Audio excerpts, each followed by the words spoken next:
Hindi pa dapat mag-umpisa kasi ano pa yung hindi kayo pinakuwen.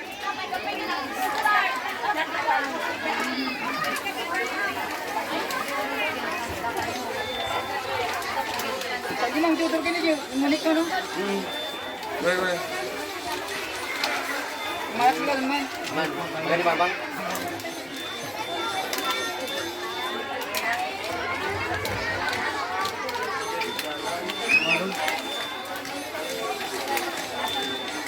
Isip na lang sa akin ako si Tri.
Alright.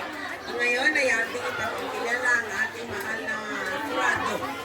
Ang unang jurado natin ay si Sir Noel John Pambawan.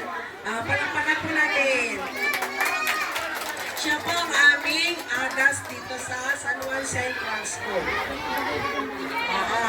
At binabati natin lahat siya kasi siya ay promoted as AO.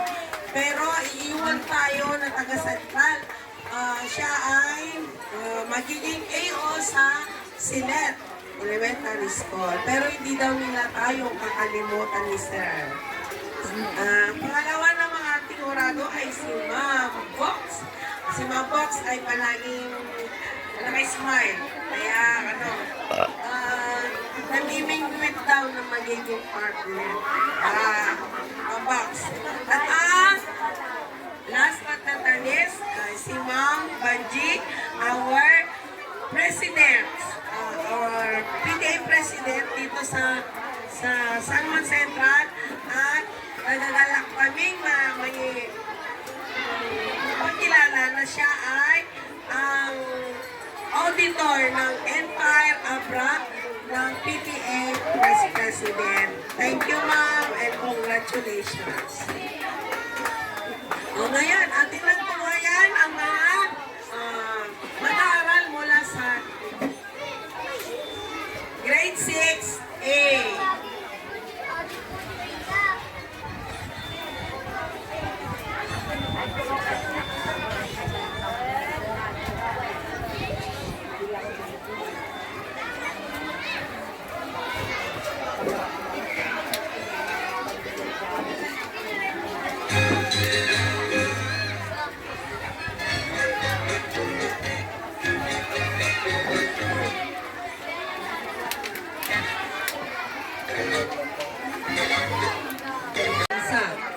Bakit mahalagang itaguyod ang paggamit ng wikang Pilipino sa pagpapalakas ng pagkakaisa ng bansa?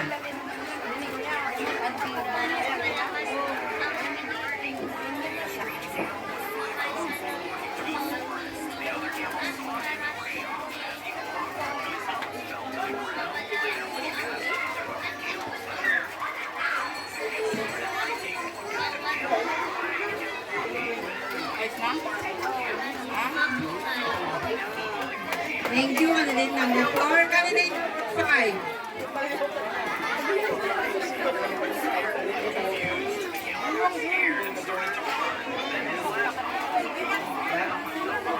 Ano ang mensahe mo sa mga kabataan unti-unti nang nakakalimot sa paggamit ng sariling wika? Ano ang mensahe mo sa kabataang unti-unti nang nakakalimot sa paggamit ng sariling wika?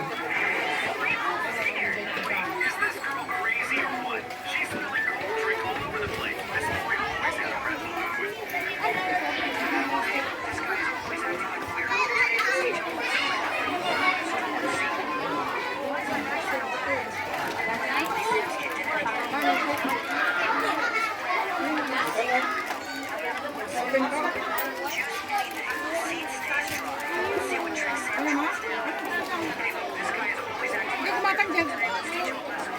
Kumatag ka dyan? Kumatag ka dyan?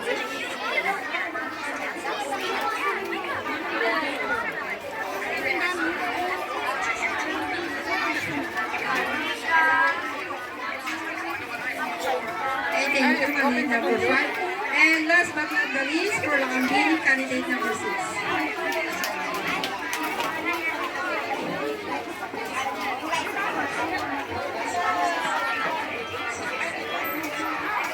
Ano ang kahalagahan ng wikang Pilipino sa pagkakaisa ng sambayanang Pilipino?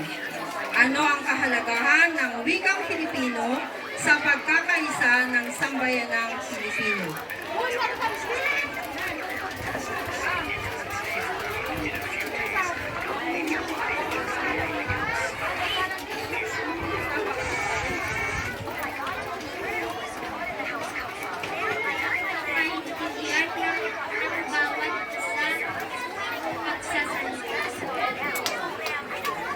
Thank you, mga Lakambini.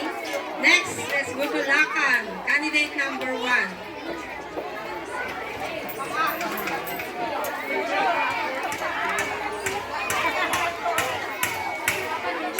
Ano ang papel ng kabataan sa pagsulong ng katutubong wika sa makabagong panahon? Ano ang papel ng mga kabataan sa pagsulong ng katutubong wika sa makabagong panahon?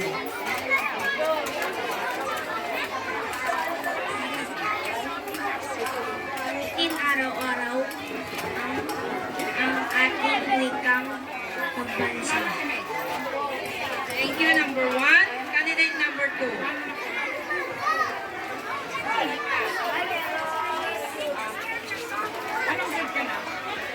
Sa panahon ngayon, paano natin mapangangalagaan ang wika ng ating mga katutubo? Sa panahon ngayon, paano natin mapangangalagaan ang wika ng ating mga katutubo?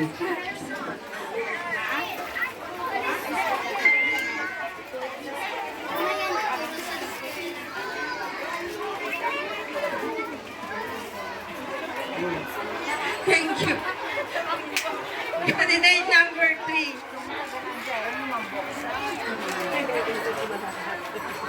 Para sa iyo, ano ang tunay na kahulugan ng kagandahan or kagwapuhan? Para sa iyo, ano ang tunay na kahulugan ng kagandahan or kagwapuhan? Gandang asal at pagulong agani. Thank you, number 3. Next, number 4.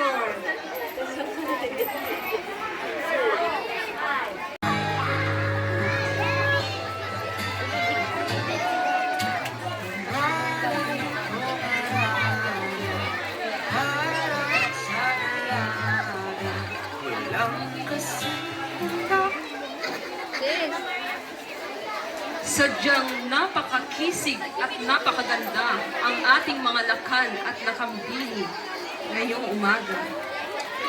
Ngayon naman, ihahanda na natin ang ating mga kandidata sa pinakamahirap ngunit pinakakaabangang bahagi, ang question and answer portion. At manatili po tayong tahimik para ipagpatuloy itong programang ito.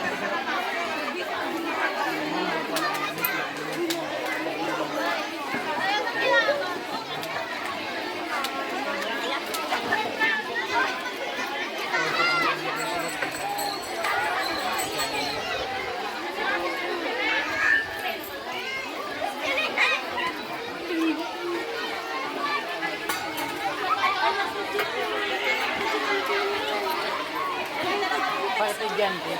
Ay, ma'am.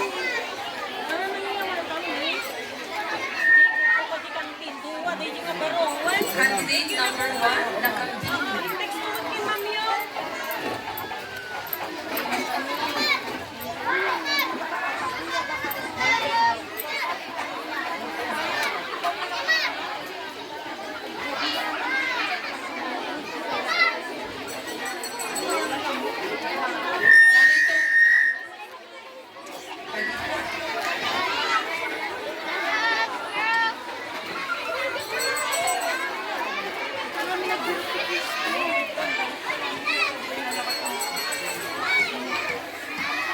Ganito ako naman. Paano mo ilalarawan ang isang modelong mag-aaral? Paano mo ilalarawan ang isang modelong mag-aaral?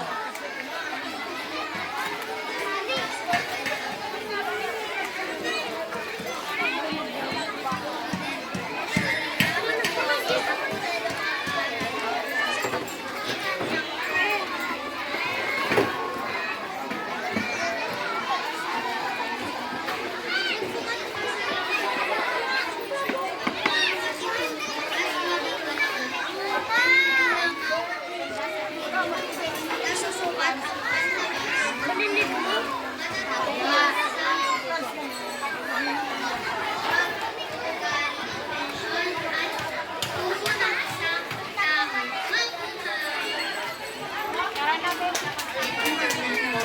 Let's go to Lakambini.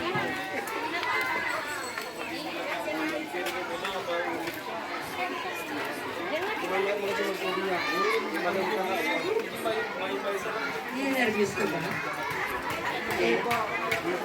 Narito ang iyong katanungan. Paano mo mailalarawan ang isang tunay na lakan o lakambini?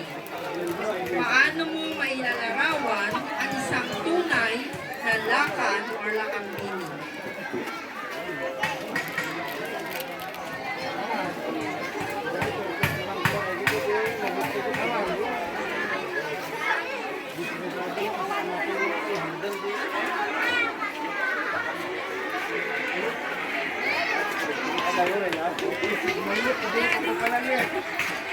Dawin, tumawag kayo. Wala ko ito yun.